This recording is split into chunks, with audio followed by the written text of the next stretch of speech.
I'm Sue Evans, and this is the second impact report based on the 8 outcomes of our strategic plan.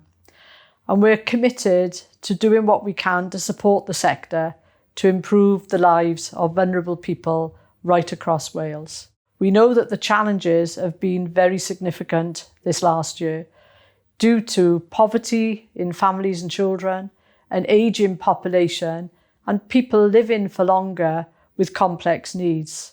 Despite the challenges and the pressures on the workforce, we know that they've gone above and beyond to deliver great care and support for people right across Wales. And it's been an exemplary year again for them delivering those critical services when people need them most. We're trying to do our bit in Social Care Wales to support the workforce with those challenges through our resources, our learning and other elements of support we give to the sector.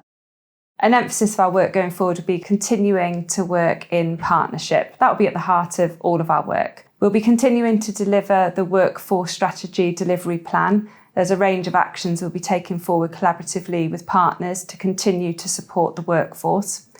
We'll be delivering Umline, that's our strategy for improvement, innovation and research, and in particular promoting the Insights Collective website. We will also be looking to continually improve our registration function so we can provide support to registered people and also be giving ongoing public assurance. At Social Care Wales, we want to continue to support the workforce, to support employers and strategic leaders to deliver the very best care and support services at Wales. Services which will support, which are caring and which will empower individuals, be that children, adults or their families. Social Care Wales will continue to work in partnership. We want to continue our joint working relationships with you and we welcome your feedback. Diolch yn fawr iawn.